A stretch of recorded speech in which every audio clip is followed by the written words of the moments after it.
Hello, welcome to Brockwell Lane. This is a layout you've not seen for a while. I've been neglecting it a little bit. This is my 009 layout. I've been concentrating a little bit on my Scottish 00 layout, but I thought it's about time I got this layout running and did a little bit more with this one.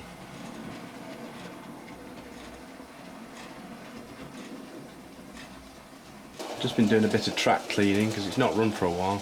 And I've got these two Baldwins running around. These are the Bachmann models, both Ashover Light Railway ones. The first one's Hummy, which was weathered but I've cleaned up a little bit, and the back one is Peggy in the full lined crimson livery.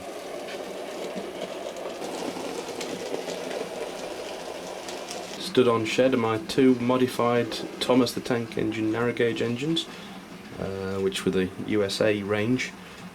009 or HOE, used to have faces on them, Scar Louis and I forget what the other one was, but repainted, relined, renamed into the Talathlin prototypes they were based on.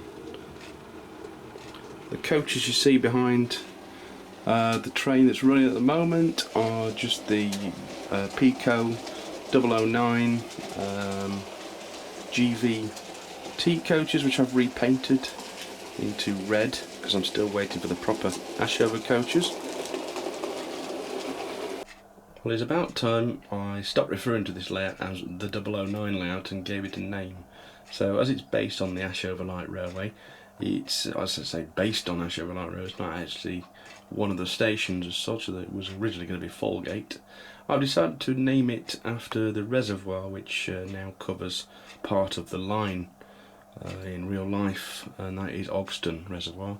So I've just made a little name board up with the name Oxton on, little bit of black card and some rub on white letters, and that will go up down there. So this layout and the station will now be referred to as Oxton.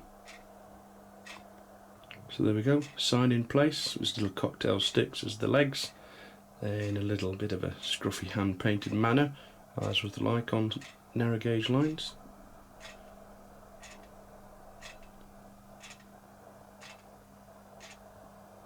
Very short platform, as they really were in on the Ashover line. I think only one coach usually used to stop at these.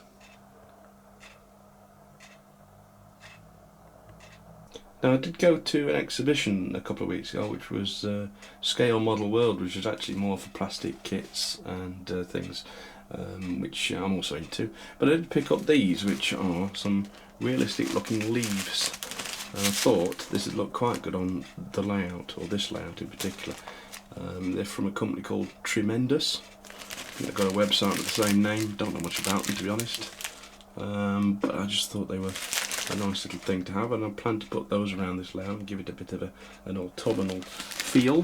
Get rid of a bit of the green, although I quite like the green, but I thought they'd look good along the edge of the road, as if they'd accumulated there, and add a little bit of orange colour to the layout. So a few of those leaves are now been stuck down at the side of the road there. I might actually put a little bit of brown paint on them to make them look a little bit, tone them down a little bit, but I think they look better under the trees actually, just on top of the grass and around where they might collect. I think that looks quite effective. I've also added some stone edging around the edge of the platform there. That's just out of a bit of paper, sheets like this, just cut out with scissors, and the marker pen is just to do around the edges to get rid of the white mark. But I think that looks a little bit smarter as well. So the inspiration behind this layout is of course the Ashover Light Railway, which is not too far away from me. It was my local narrow gauge line, as it were, but this is based on a book which I've had for many years, since I was a kid. I can't remember when it came out.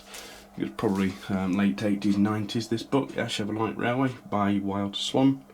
It's a nice thick book, and it's got everything in it you want to know about the Ashover Light Railway, the engines, the route, track, plans, all sorts of things. It's quite an expensive book now. It's getting a bit rare. I wish they'd republish it actually, but if you do see this at a good price, it's well worth getting hold of. But I think they're going for oh, 60, 70, 80 quid now I think, but if you see one cheaper than that, certainly snap it up. So this is Hummy. This was released earlier in the year, and I do hear that Bridget, another one of the Ashover line's engines, is coming out very shortly, or at least before Christmas I've heard. So it has inspired me to get this layout working again. I'll be looking forward to that. Maybe I'll get that for Christmas. One or two more wagons has come out as well recently, which I haven't managed to get yet. They are very similar to these, which I painted up myself, although they do have the black outline on the ALR, I think, which I might just pick up as well before Christmas, just to add to that set. And I might just get a box van as well, even though they didn't really have any box vans on the Ashover line. I could probably get away with one, as this is an imaginary station. Generally speaking, I think 009's come a long way in the last few years since I last had 009 when I was a child. And there's still a couple of things I find a bit irritating about them. The couplers on these coaches, they do like to come undone. So I've got to come up with some sort of solution to that. Maybe bending the hooks down or replacing them with something else. I don't know what, but anybody got any ideas on that? Maybe 009 layout owners who've had similar issues, let me know. The other thing is really keeping the tracks clean. I am thinking about getting some sort of track cleaner to run around and clean the tracks for me. Maybe there's an N-gauge one out there that's good at that, because it wouldn't matter if it's the same track gauge. I don't know, the Kato do one. Maybe. Anybody else found a good motorised track cleaner? Let me know in the comments. This is a recent addition to the layout, not entirely suitable for the Ashover line, but it's certainly a very narrow gauge looking building. After the Slate, which is from Bachmann. My dad actually bought that for his layout. He didn't think it really fit in, so he donated it to this one. So I can move that around if I don't particularly like that location, but I think it looks okay next to the crossing. They are really nice buildings, the Slate ones that are coming out from Bachmann, and had this been in Wales, I might have added some more, but there again, I could always add some and take some off as I want. Top of the hill there lies the Peggy Inn, which is actually an Oxford Rail pub. I forget what it was called, but I added those letters to it and actually turned it round, so that's actually the back side of the pub, which I thought looked a little bit more interesting than the front side. So that's quite an effective building there, and there's a Jaguar from Oxford at the front there, and a plastic ladder up to that window, though that's not very straight. I wouldn't want to be climbing that particularly. And an Oxford die-cast steamroller just outside. The owner's actually gone inside for a pint. Coming over the hill there is a Bedford OB. That was a cheap Atlas model, which is one of those that you get in the magazines. Somebody was doing them very cheap, I think it was about £4. I actually repainted that to resemble a Silver Service bus coach, which was Derbyshire based. I think they were Matlock way, which probably would have appeared around the Ashover area. So it's roughly painted, but it looks fine at the back of the layout there, and I think you can tell it's Silver Service. Those of you that know your buses and coaches. This building, which I'm using as a stone loader, is actually an old American kit. I believe it was Walther's. I might be wrong, could have been Atlas, but I think it was Walther's. And that was actually a lot taller. These metal parts have been chopped down to half their original height to go to match the 009. There was a similar loader at Falgate, and the locomotives could not go underneath it because it's a little bit too low, but the wagons did. This is, I think, a Wills kit, a little water tower. It's actually 00 gauge, but it's quite a small thing, so it looked quite nice.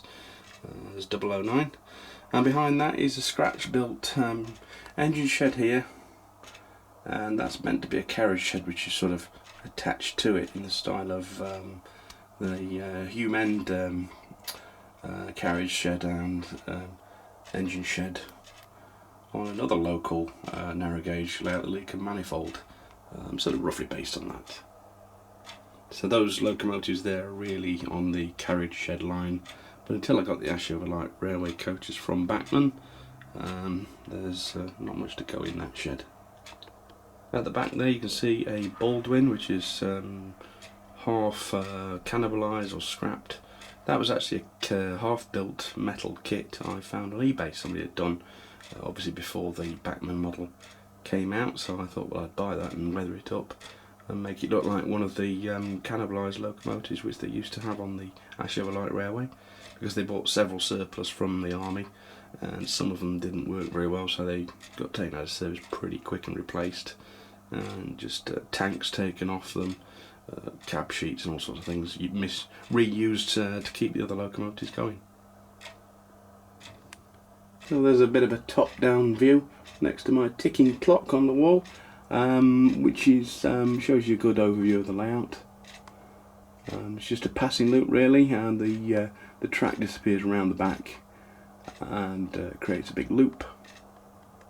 And again, looking from the other side, you can see the road going up to the pub, and on the top there is some aeroplanes, just for the sake of it really. And I do need to extend that back scene somehow around the corner. I don't know how I'm going to do that yet, but I will do that one day.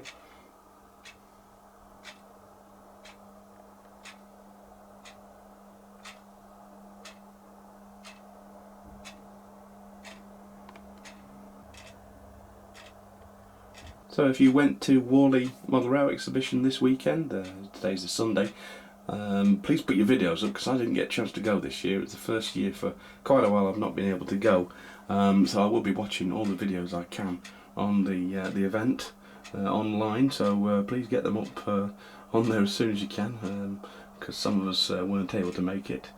So thank you very much for watching. I'll see you next time on Brockwell Lane, and I don't know what layout I'll be doing next time or what I'll be filming, but we'll see you next time. Subscribe, comment, and I'll see you next time. Bye bye.